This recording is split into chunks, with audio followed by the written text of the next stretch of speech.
Hi everyone. Welcome back to my channel. So, అసలు CBT 2కి prepare అవ్వచ్చా? అసలు ఎవరు ప్రిపేర్ అవ్వాలి? అసల ప్రిపేర్ అయితే ఏమవుతది? మనం అసలు జేఈకి సెలెక్ట్ అవ్వకపోతే ఏం జేయాలి? సో, ఇవన్నీ చూద్దాం. సో, ఫస్ట్ ఆఫ్ ఆల్ నిన్న ఆర్ఆర్‌బీ ఎక్స్‌పెక్టెడ్ కట్ ఆఫ్ మనకి అది పెట్టినాక ఆల్ జోన్స్‌కి చాలామంది కొంతమంది డిసప్పాయింట్ అయ్యారు. సో, అది ఎలా అంటే మనం సపోజ్ అది ఒక మాక్ టెస్ట్ లాగండి అది. అందులో చెప్పినవన్నీ కరెక్ట్ అని కాదు. జస్ట్ అనాలిసిస్ అంతే. Google analysis. ఇప్పుడు నాకేదో తోచి నేను పెట్టింది కాదు. సో, అందులో చూస్తే చెన్నై మరీ కట్ ఆఫ్ తక్కువ, సికింద్రాబాద్ ఎక్కువ అలా ఉంది. సో, మాక్సిమం నేను చెప్పేదేంటంటే, సో, అది అందులో ఒక 1 2 కరెక్ట్ అవుతాయి అంతే. అంతకు మించి ఆ అనాలిసిస్‌లో అంత 69 మరి ఇది ఓబీసీ కేటగిరీ సికింద్రాబాద్ వచ్చి కూడా చాలా హైగా పెట్టారు. సో, అంతేం ఉండదండి. మీరు కంగారు పడొద్దు. సో, ఒకవేళ నా అనాలిసిస్ ప్రకారం అయితే సికింద్రాబాద్ జోన్ ఎవరైతే 100% ప్రిపేర్ అవ్వాలంటే సో జనరల్ కేటగిరీ 60+, ఓబీసీ 55+, 55 వచ్చినా పర్లేదు. And ST 48, EWS 46, ST 45 or 44 వచ్చినా సరిపోతుంది. అండ్ సో మెయిన్లీ వచ్చేసి ఇది రాసుకో అనమాట. So normalization, depending on normalization game changer అండి అది. ఎందుకంటే ఇది నార్మలైజేషన్ అనేది shift, tough, easy, moderate. So దీనికి సంబంధించి మీకు నార్మలైజేషన్ మార్క్స్ అనేవి యాడ్ చేస్తారు. And depending on your categories, OC కేటగిరీకి ఒకలా అండ్ ఎస్టీ కేటగిరీకి 100% నార్మలైజేషన్ మార్క్స్ అనేవి యాడ్ చేస్తారు.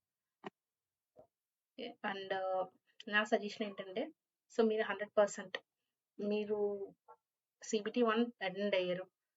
సో మీరు క్వాలిఫై అవ్వినా అవ్వకపోయినా అండ్ నేను చెప్పిన స్కోర్ అనేది మీరంతా స్కోర్ చేశారంటే ఇప్పుడు నన్ను అడగక్కర్లేదు. ఇప్పుడు ఆ కట్ ఆఫ్స్ అనేవి ఎక్స్‌పెక్టెడ్ కట్ ఆఫ్స్ అనేవి ఇప్పుడు 1,00,000 సబ్స్క్రైబర్స్ ఉన్న యూట్యూబర్స్ చెప్పినా, నేను చెప్పినా సో అవి మాత్రం అసలు 100% కన్ఫర్మ్ కట్ ఆఫ్స్ అయితే కాదు. అండ్ ఏంటంటే సో మీరైతే 100% ప్రిపరేషన్ అనేది స్టార్ట్ చేయండి. So mainly technical part. ఎందుకంటే టెక్నికల్ పార్ట్ వచ్చేసి 100 మార్క్స్. ఓకే. సో 100 మార్క్స్ అంటే సపోజ్ ఇప్పుడు మీరు డిసెంబర్ 16థ్‌ని మీ ఎగ్జామ్ అయింది. ఎగ్జామ్ అయితే అండ్ ప్రెజెంట్ వరకు మీరు ఇప్పుడు CPT 1 రిజల్ట్ ఎలా అని కన్‌ఫ్యూజన్‌లోనే సో ఇన్ని డేస్ గడిపేసాం. సో ఇంకా 16థ్ 1 మంత్ అయిపోతుంది కూడా. So and end of the third week CBT 1 result అనేది అనౌన్స్ చేస్తారు. అంటే అప్పటి నుంచి మనకి మార్చ్ ఫస్ట్ వీక్ కల్లా CBT 2 ఎగ్జామ్ అనేది ఉంటుంది. అది మాత్రం కన్ఫర్మ్.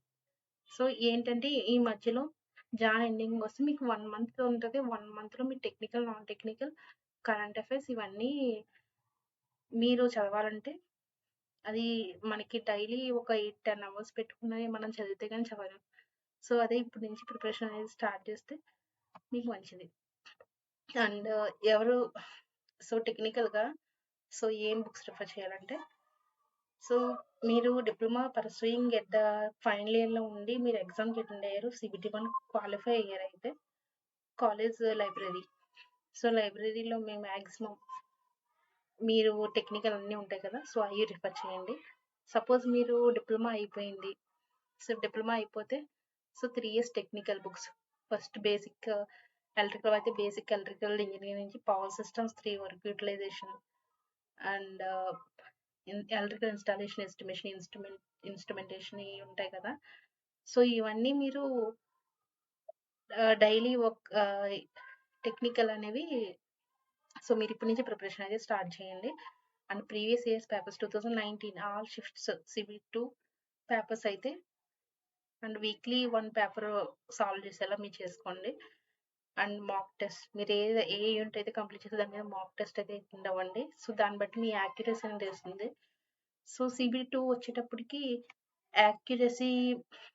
యాక్యురసీ అండ్ ఇది నెగెటివ్ మార్కింగ్ అనేది చాలా జాగ్రత్తగా ఉండాలి. సో సపోజ్ నేను డిప్లొమా చదవలేదు. ఇంటర్ ఇంటర్ చేసి బీటెక్ బేస్ మీద సో నేను అప్లై చేశాను అంటే సో వాళ్ళకి ఇంటర్లో ఏముండదండి, ఫిజిక్స్ కెమిస్ట్రీ వీళ్ళకి ప్లస్ అంతే. సో డిప్లొమా వాళ్ళకి కూడా ఫస్ట్ ఇయర్లో ఫిజిక్స్ కెమిస్ట్రీ ఉండదు, అది చాలు. And technical 3 years. So inter వచ్చేటప్పటికి ఫిజిక్స్ అయిపోతుంది, ఇంటర్ కవర్ అయిపోతుంది. బీటెక్ వచ్చేటప్పటికి సపోజ్ మీరు ఈసీఈ ట్రిపుల్ అలా తీసుకుంటే సో బీటెక్లో సో మనకి కాలిక్యులేషన్ పార్ట్ ఎక్కువ ఉంటుంది, ప్రాబ్లమ్స్ ఎక్కువ ఉంటాయి. సో అందులో మనకి B Tech books RS Agarwal and AC machines DC machines RS Agarwal ఉంటాయి. సో అవి ఏంటంటే బేసిక్ థియరీ పార్ట్ అనేది మీరు రిఫర్ చేస్తే సరిపోతుంది. సో అవే అవే టాపిక్స్ అవే సిలబస్ అనేది డిప్లొమాలో ఉంటాయి, బీటెక్ అనేది ఒక ఎక్స్టెన్షన్ అంతే. అండ్ సపోజ్ ఇప్పుడు నేను ఆర్ఆర్బి చేయి CBT1 సెలెక్ట్ అవ్వలేదు, నేను అనవసరంగా ప్రిపేర్ అయ్యాను CBT2కి అనుకుంటే సపోజ్ మనకి మార్చిలో నోటిఫికేషన్ ఉంది, ఏపీపీడీసీఎల్ ఆంధ్ర వాళ్ళకి జూనియర్ ఇంజనీర్ పోస్ట్ అనేవి రిలీజ్ చేశారు. And SSC JE civil mech electrical ECE all departments eligible. And exam వచ్చేసి June to July. Okay. And RBI JE Reserve Bank of India junior engineer post అనేవి ఒక 6 ఉన్నాయి, తక్కువే ఉన్నాయి. కానీ ఎస్ఎస్సి జేఈ ఆర్ఆర్బి జేఈలో ఏంటంటే మనకి లెవెల్ 6th జూనియర్ ఇంజనీర్ అనేది. ఎస్ఎస్సి జేఈ మనకి ఏంటంటే ప్రమోషన్ అంటే మన ఇప్పుడు ఎస్ఎస్సి జేఈ నుంచి ప్రమోషన్ అనేది ఈజీగా ఉంటుంది. కానీ ఆర్ఆర్బి జేఈకి అలా కాదు. ఇప్పుడు మనం ఒక 5-6 years కష్టపడిన తర్వాత ఇప్పుడు ఆర్ఆర్బి జేఈ అనేది నాన్ గెస్టెడ్ ఆఫీసర్ అనుకో, మీరు గ్రూప్ బికి గెస్టెడ్ ఆఫీసర్ అవ్వాలంటే మాక్సిమం ఒక 6 years టైం అనేది పడుతుంది. కానీ ఏంటంటే సో ఆర్ఆర్బి జేఈలో మనకి బాయ్స్కి వచ్చేటప్పటికి ఫీల్డ్ వర్క్ ఇస్తారు, అండ్ గర్ల్స్కి వచ్చేటప్పటికి ఇన్సైడ్ ఆన్ సైట్ ఇవ్వరు, ఆఫ్ సైట్ ఇస్తారు. అండ్ ఏంటంటే for RRB JEE 2025 again recruit చేస్తుందండి. ఇది ఇంకా కంప్లీట్ అవ్వకముందే ఈ ఆర్ఆర్బి చేస్తుంది. సో మనకి ఇంకా 2024 వేకెన్సీస్ కూడా ఇంకా కంప్లీట్ చేయలేదు, కానీ అప్పుడే ఆర్ఆర్బి జేఈ కానీ ALP technician junior assistants NTPC ఇవన్నీ రిలీజ్ చేశారు. కానీ వేకెన్సీస్ అనేవి ఇంకా రిలీజ్ చేయలేదు, ఎందుకంటే అప్ టు సెప్టెంబర్ లోపల ఎవరైనా రిటైర్ అయిన వాళ్ళు కానీ ఎవరైనా రిజైన్ చేసిన సో వేకెన్సీస్ అని కంప్లీట్ చేసి అగైన్ వేకెన్సీస్ ఎన్నో తర్వాత అప్డేట్ చేస్తారు. కానీ కన్ఫర్మ్ ఇది ఎగ్జామ్ క్యాలెండర్ అయితే ఆర్ఆర్బి రిలీజ్ చేసింది. సో మీ ప్రిపరేషన్ అనేది ఎక్కడికి పోదు. సపోజ్ ఫర్ ఎగ్జాంపుల్ మీరు టెక్నికల్ ప్రిపేర్ అయ్యారు అనుకో, సో అవి దేని ప్లస్ చూపిద్దాం. ఫర్ ఎగ్జాంపుల్ ఇది ఏపీపీడీసీఎల్లో ఎలక్ట్రికల్ డిపార్ట్మెంట్. సో మీకు టెక్నికల్గా CBT2లో ఆర్ఆర్బి జేఈ ఏం సిలబస్ ఉందో సేమ్ అదే syllabus. Machines, measurements, transformers, 3-phase induction motor, single phase power system, transmission, distribution, estimation, electronics. So electrical వాళ్ళకి ప్లస్ ఏంటంటే సో మనకి జూనియర్ ఇంజనీర్ ఆంధ్ర ఉంది, తెలంగాణ కూడా ఉంది. సో ఎవరు ఏ స్టేట్లో ఉంటే ఆ స్టేట్లోనే మీరు అప్లై చేయడానికి ప్రిఫర్ చేయండి. ఎందుకంటే సో మీరు 2 stages దాటి డాక్యుమెంట్ వెరిఫికేషన్కి వెళ్ళిన తర్వాత అక్కడ ఒక తెలంగాణ అబ్బాయి ఏపీ అబ్బాయి అనేవాడు ఆంధ్రాలో ఉన్నారనుకో సపోజ్, ఇక్కడ ఆంధ్రాలో ఎవరు స్టడీ చేశారు సో వాళ్ళకి 95% ప్రిఫరెన్స్ అనేది ఆంధ్ర స్టూడెంట్కి ఇస్తారు తప్ప తెలంగాణ స్టూడెంట్కి ఎవరు. అండ్ తెలంగాణలో కూడా సేమ్. అని వచ్చేసి ఎస్ఎస్సి జేఈ సివిల్ ఇంజనీరింగ్ కానీ ఎలక్ట్రికల్ ఇంజనీరింగ్, మెకానికల్. సో ఇవన్నీ టెక్నికల్ పార్ట్ అంతా సేమ్ అండి. ఈ ఎగ్జామ్ వచ్చేసి ఇప్పటికి మనకి జూన్ టు జూలై మధ్యలో ఉంటుంది.